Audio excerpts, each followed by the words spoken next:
नमस्कार मित्रांनो. आपले स्वागत करतो आपल्या हक्काच्या YouTube चॅनलवर द डेली पल्स. मी सचिन संघ. आज आपण एक फार सीरियस विषयावर बोलणार आहोत. माझी विनंती आहे, की आजचा व्हिडिओ थोडा मोठा होणार आहे, तरीही तो कृपया शेवटपर्यंत नक्कीच पहा. ही माझी कळकळीची विनंती आहे. तर आज आपण बोलणार आहोत एका सीरियस विषयावर, गँग्ज ऑफ बीड. यावर हे तर गँग्ज ऑफ बीड असे ऑपरेट करतात, त्यावर आपण आज बोलणार आहोत. सर्वात आधी मसाजोगचे सरपंच संतोष देशमुख यांचा जो खून झाला, त्याबद्दल विधानसभेत मराठवाड्यातील आमदार सुरेश धस व ठाण्याचे आमदार श्री जितेंद्र आव्हाड यांनी सविस्तर वर्णन केलेले आहे. त्यामुळे आता मी त्यावर बोलणार नाही. तुम्ही YouTubeवर ते सविस्तर बघू शकता. फक्त संतोष देशमुख यांचा जो खून झाला, त्यावर मी निषेध व्यक्त करतो. पण या निमित्ताने महाराष्ट्रात जिथे जिथे उद्योग येतात, MIDC मध्ये येतात, तिथे तिथल्या गँग्ज कसे त्यांना त्रास देऊन लेबर ठेकेदारच्या नावाखाली ज्यांना राजकीय वरदस्त असतो, ते हप्ते किंवा खंडणी वसूल करत असतात. आता अमित शहा यांनी संसदेत बाबासाहेब आंबेडकर यांच्याबद्दल विवादास्पद जे बोलले, ती अनावधानाने त्यांची मानसिकता बाहेर आली. ज्या बाबासाहेबांनी संविधान लिहिले, ज्याला RSS वाल्यांचा जो विरोध आहे, ते अनावधानाने बाहेर आले, हे स्पष्टच होते. पण आज आपण तीच गँग्ज ऑफ बीड मध्ये कशी बाबासाहेबांच्या संविधानाचे कसे धज्जिया उडवतात, त्यावर आपण आज बोलणार आहोत. मित्रांनो, मी एक वेब सिरीज बनवण्याच्या प्रयत्नात होतो. फायनान्सर रेडी होते, सर्व स्क्रिप्ट तयार होती. त्यासाठी पुणे येथे एका दिग्दर्शकाला भेटायला सुद्धा गेलो होतो. बोलणी झाल्यावर मी पुण्यात स्थायिक असलेल्या माझ्या धुळे येथील मित्र राहुल बोरसे याच्या घरी जेवायला गेलो. तिथे जेवता जेवता राहुलला मी माझे प्रपोजल सांगत होतो. त्याने तसेच जेवता जेवता मला एक वेब पोर्टल वरील बातमी व्हॉट्सअप केली. त्यात जो विषय होता, तो मी जेवता जेवताच चाळत बसलो. तर तो विषय एवढा गंभीर होता, की मी शॉकच झालो.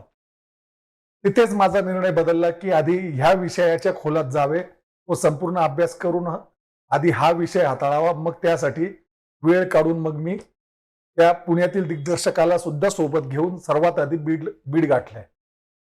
2 दिवस बीड व केज व त्यांच्या आसपासच्या गावात या विषयावर सखोल चर्चा, तेथील अनेक सामाजिक संघटनांना भेटून संपूर्ण माहिती घेतली. तर आता आपण या विषयाकडे वळूयात. महाराष्ट्रात साखर कारखान्यांचे एक मोठे जाळे आहे. त्यात सहकारी तत्वावर पण आहेत व अनेक खाजगी पण आहेत. त्यासाठी ऊसाची शेती मोठ्या प्रमाणात होत असते. तर त्या ऊस तोडणीसाठी महाराष्ट्रातील काही जिल्ह्यांमधून ऊसतोड कामगार जातात. त्यात अग्रणीवर जिल्हे आहेत बीड, धुळे, नंदुरबार व कन्नड तालुका. येथील वेगवेगळ्या पद्धतीने ऊसतोड कामगारांचे शोषण केले जाते. पण त्यातही बीड फक्त एकच जिल्हा असा आहे जिथे अमानवीय शोषण होते. म्हणजे तुम्ही ते ऐकाल तर तुमच्या अंगावर अक्षरशः काटा येईल. त्यासाठी पूर्ण व्हिडिओ, माझी पुन्हा नम्र विनंती आहे, पूर्ण व्हिडिओ नक्की बघा.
सर्वात आधी तिथून सुरुवात करूया, जिथून पिळवणुकीची जी पिळवणूक केली जाते त्याची सुरुवात होते.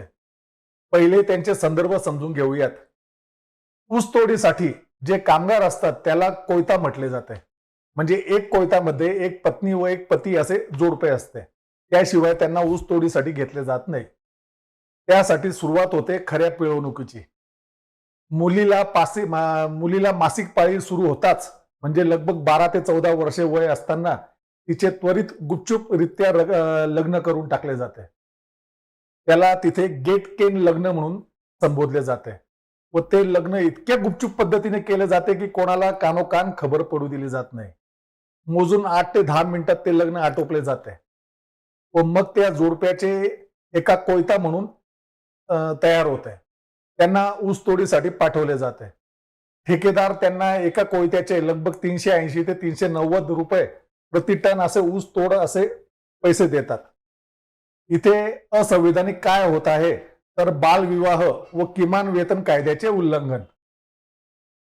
मग जी महिला ऊसतोड कामगार असते तिला मासिक पाळी आली की तिचे पोट दुखणे, अंगावरून जाणे, कंबर दुखणे, हातपाय दुखणे हे होणारच. तो प्रकृतीचा नियमच आहे. आपल्या घरात पण आई, बहीण, बायको त्यांना देखील तो त्रास होतोच. तर त्यांच्याकडून काम एकतर होत नाही किंवा कमी होते, तर त्यांना रजा दिली जात नाही व तितक्या दिवसांचा म्हणजे त्यांना अधिकृत रजा न देता त्यांना कामावरून बाजूला केले जाते व तितक्या दिवसांचा पगार त्यांचा कापला जातो. ह्या गरिबांचे एकतर पोट हे पहिलेच हातावर असते. ठेकेदाराने कामावर जाण्याआधी ह्या कोयता गँगला ऍडव्हान्स दिलेला असतो. त्यामुळे तितक्या दिवसांची उचल तर अंगावर पडतेच, पण त्या दिवसाची पूर्ण रोजंदारी पण डुबते. आता इथे कोणत्या कायद्याचे उल्लंघन होत आहे तर महिलांना मासिक पाळीच्या वेळेस रजा देणे व पगारही न कापणे हा कायदा आहे जो बाबासाहेब आंबेडकरांच्या संविधानामध्ये स्पष्टपणे याचा उल्लेख आहे. तर मग अशा महिला ज्या 20-25 वयाच्या होत असतात त्यात त्यांना 2-3 अपत्य झालेली असतात. त्यांना वरील नुकसान वारंवार होऊ नये म्हणून अशा महिलांना त्यांचा जो ठेकेदार असतो तो डॉक्टरकडे घेऊन जातो. त्यातही स्पेसिफिक डॉक्टर त्या ठेकेदारांचे ठरलेले असतात. ज्यात त्या ठेकेदारांना व त्या डॉक्टर यांना राजकीय वरदस्त प्राप्त आहे. त्यांच्याकडे नेले जाते व त्यांना कोणते औषध वा उपचार न करता सरळ सरळ त्यांच्या गर्भपिशव्या काढण्याचेच सांगितले जाते व डॉक्टर त्यांना 40-50 हजाराचा खर्च सांगतात. त्या बिचाऱ्या मजुरांकडे कुठून येणार एवढा पैसा? वर अशिक्षितपणा की फक्त गर्भपिशवी काढणे हा एकमात्र उपाय नसतो हे त्यांना कुठून कळणार? मग तोच ठेकेदार त्यांना 5 ते 10% व्याजाने पैसे देतो व डॉक्टरचे आधीच संगनमत असते. एकूण खर्चाबाबत तर एकीकडे डॉक्टरला 20-25 हजार रुपये द्यायचे, दुसरीकडे मजुरांना 40-50 हजार सांगायचे व तेही त्यांना व्याजाने देऊन त्यावर व्याजही खायचे व डॉक्टरकडून कमिशन पण खायचे. आता याहून अधिक गंभीर मुद्द्यावर आपण पुढे येऊयात. मला प्राप्त माहितीनुसार बीडमध्ये एक विशिष्ट डॉक्टर आहेत. माझ्याकडे त्यांच्याबद्दल काही व्हिडिओ शूट वगैरे नसल्यामुळे मी त्यांचं आता सध्या नाव घेणार नाही. ज्यांना राजकीय वरदहस्त प्राप्त आहे त्यांनी गर्भपिशव्या त्या हॉस्पिटलमध्ये काढल्या जातात हे लपवण्यासाठी मोठमोठी कुत्रे पाळलेली आहेत व त्या काढलेल्या गर्भपिशव्या त्या कुत्र्यांना ते खाऊ घालून देतात. सर्व साक्ष नष्ट केले जातात. किती हा क्रूरपणा, यात काही सीमा नाही. ही एवढी भयंकर क्रूरपणा आहे की तुम्ही त्याचा विचार सुद्धा करू शकत नाही. तर ज्या महिलांची गर्भपिशवी काढली जाते त्यांच्या गुप्तांगामध्ये पुढे जे त्यांचे प्रॉब्लेम्स क्रिएट होतात, गुप्तांगांमध्ये लुब्रिकेशन होत नाही किंवा अगदी कमी होऊन जाते. तर अशा महिलांसोबत त्यांचे पती जेव्हा संभोग करतात तर त्यांना पत्नीकडून ते सुख मिळत नाही जे लुब्रिकेशन असताना मिळते. मग तिथे सुरुवात होते पतीद्वारे पत्नीवर अत्याचार, मारझोड करणे, शंका घेणे. एकतर यात अशिक्षितपणाचा मोठा रोल आहे, पण अत्याचार तर त्या महिलेवरच होत आहे ना व तिला सहनही करावे लागत आहे. आता याहून बिभत्स म्हणजे एक कोयता म्हणजे एक पुरुषाचा मृत्यू झाला तर ती विधवा ऊस तोड मजूर हिला अर्धा पगार मिळतो. तर तिची खरी पिळवणूक त्यानंतर सुरू होते. तांड्यावर असताना किंवा ऊस तोडीच्या वेळेस ज्या कोणाची संभोग करायची इच्छा होते त्यांच्यासाठी तिला कायम उपलब्ध राहावे लागते. मग त्या ठेकेदार असो, ट्रक चालक असो किंवा सहकारी कामगार असो, तिला कोणाला विरोध करण्याचा अधिकार राहत नाही. म्हणजे खूपच अमानवीयपणाचा हा कळसच झाला. आता साखर कारखानदार किंवा त्या गावातील राजकीय प्रभुत्व असलेल्या लोकांनी ऊसतोड कामगारांच्या नावाखाली शाळा सुरू केलेल्या आहेत. त्यांना सरकार ग्रांट देते, पण त्यातूनही मोठा भ्रष्टाचार आहे. जर संपूर्ण कोयता गँग 6 महिन्यासाठी ऊस तोडीसाठी जात असताना आपल्या लेकरांना पण सोबत घेऊन जातात, तर मग त्या स्थानिक शाळांच्या हजेरी पटावर 100% हजेरी दाखवून सरकारद्वारे मिळणाऱ्या सवलती सुद्धा लाटल्या जातात. इथे कायद्याचे जे उल्लंघन होत आहे ते म्हणजे सर्व शिक्षा अभियान या सरकारी योजनेचा. खूप अजून भयंकर विषय आहे, वेगवेगळे आयाम आहेत. पण हे सर्व मला सांगा, बिना राजकीय पाठबळ असल्याशिवाय हे होऊ शकते का? जे मागील 30-35 वर्षापासून फक्त महाराष्ट्रातील बीड जिल्ह्यातच होत आहे. स्वर्गीय गोपीनाथ मुंडे तर स्वतःला ऊसतोड कामगारांचा मुलगा सांगून स्वतःचे राजकीय कारकीर्द घडवत होते. जसे नरेंद्र मोदी चहावाल्याचा मुलगा सांगून मोठे झालेत. दोन्ही एकाच पक्षाचे आहेत, एकाच संस्कृतीतून आलेले आहेत. RSS ची शाखा म्हणतात त्याला. त्या गोपीनाथरावांच्या जिल्ह्यात एवढे अत्याचार होत आहे व अजूनही सुरू आहेत, त्यांना दिसले नाही का कधी? व यावर कोणाचा तरी विश्वास बसेल का की त्यांचा कुठे काही त्यांना हे कळले नसेल? बीड जिल्हा त्यांचे अघोषित साम्राज्य चालत होते व आजही त्यांची मुलगी व पुतण्याचे साम्राज्य चालते. मग त्या ठेकेदारांना, तेथील सावकारांना व त्या डॉक्टर लोकांना कोणाचे अभय दिले जात आहे हे समोर येणे फार गरजेचे आहे. यात विशेषतः ऊसतोड कामगारांमध्ये प्रामुख्याने दलित, बंजारा व काही प्रमाणात फक्त वंजारी समाजाचे लोक आहेत. मी जेव्हा तिथे जिल्हाभर हिंडलो त्यावेळेस काही 2-4 गावामध्ये गेलो. त्या गावाच्या 4ही बाजूंनी भरपूर ट्रक, ऊसतोड मशीन, हायवा असे आढळले. फक्त पक्के घरं होती. मी समजून गेलो हे ठेकेदारांचे गाव आहे. एकदम पांढरे शुभ्र नेते छाप कपडे, सर्वच्या सर्व भाजपचे कार्यकर्ते होते. मुंडे साहेबांना दैवत मानणारे कार्यकर्ते ते सर्व होते. त्यांची पक्की घरं एकीकडे व त्या गावाच्या बाहेर एकीकडे दुसरीकडे दलित व बंजारा लोकांचे तांडे किंवा कच्ची घरं आता ते सगळं होतं. आता त्यांचा गैरसमज असा झाला, माझं आडनाव येतं संघवी म्हणजे मी जैन आहे असं समजून ते ठेकेदार मंडळी मला भाजपचेच कार्यकर्ते समजून गेलेत. मग काय त्यांचे मजुरांप्रती रडगाणे सुरू झालेत. हे कोयते मन लावून काम करत नाही, उचल घेऊन पळून जातात वगैरे वगैरे. मी त्यांना गर्भपिशवी काढण्याच्या प्रकरणाबाबत विषय छेडला तर त्या विषयाला बगल देऊ लागले. मग मी समजून गेलो, मला काय समजायचे होते ते समजून गेलो. माझं या विषयावर संपूर्ण फिल्म बनवण्याचे ठरलेही, पण फिल्म क्षेत्रातील अनुभव कमी असल्याने मला हळूहळू कळू लागले की त्या क्षेत्रातील लोक माझी लूट करत आहेत. मग मी स्वतःच आधी फिल्म क्षेत्राचा अभ्यास पूर्णपणे करण्याचं ठरवलं, मगच पदार्पण करूयात. मग रिसर्च करताना मला कळले यावर 2020 साली प्रसिद्ध दिग्दर्शक अनंत महादेवन यांची फिल्मही आली होती, जी बुसान फिल्म फेस्टिवलमध्ये प्रदर्शितही झाली होती व त्याला नॉमिनेशन पण मिळाले होते. पण ती अजूनही भारतात कोणत्या प्लॅटफॉर्मवर रिलीज झालेली नाही. तिचे नाव आहे बिटर स्वीट, BITTERSWEET. याचा हा ट्रेलर मी तुम्हाला आता दाखवतोच आहे, तो तुम्ही जरूर पहा.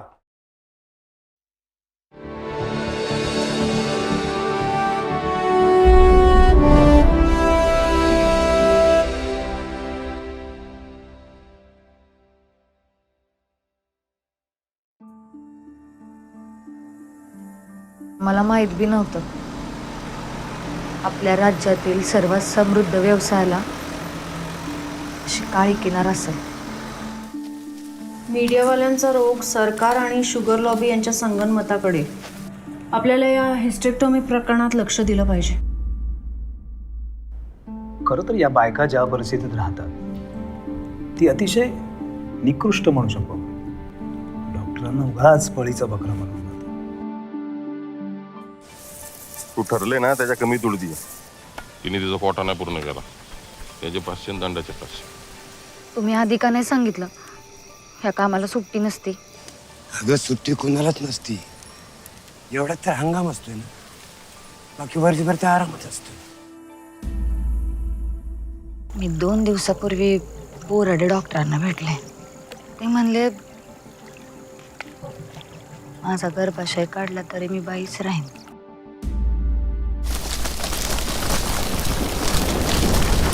मायला सांगू नको सांग, मगच तर 3 दिवस तिची काळजी घे. सगुना कुठं दिसत नाही र. सकाळपासून पाहिली नाही मी तिला. डॉक्टर आणि ठेकेदारांचा एकत्रित कट असू शकतो.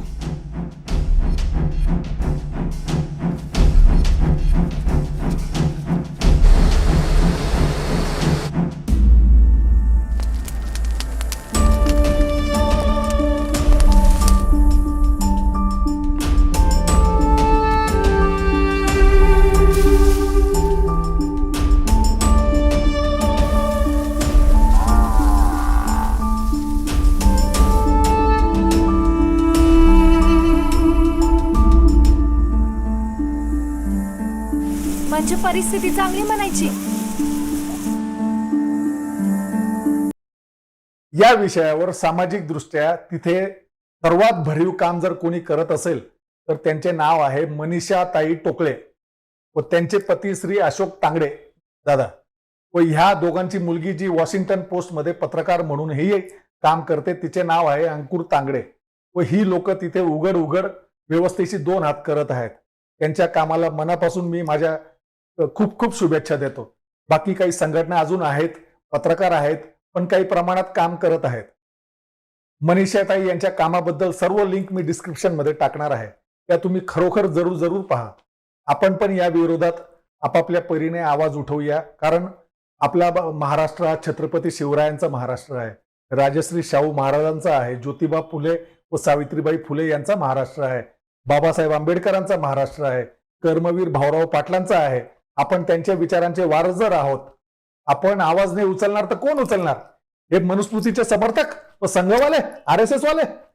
तर माझी मनापासून तुम्हाला विनंती आहे की आपण थोडं जिथे जिथे अत्याचार दिसतील तिथे तिथे आपण आवाज उचलूया.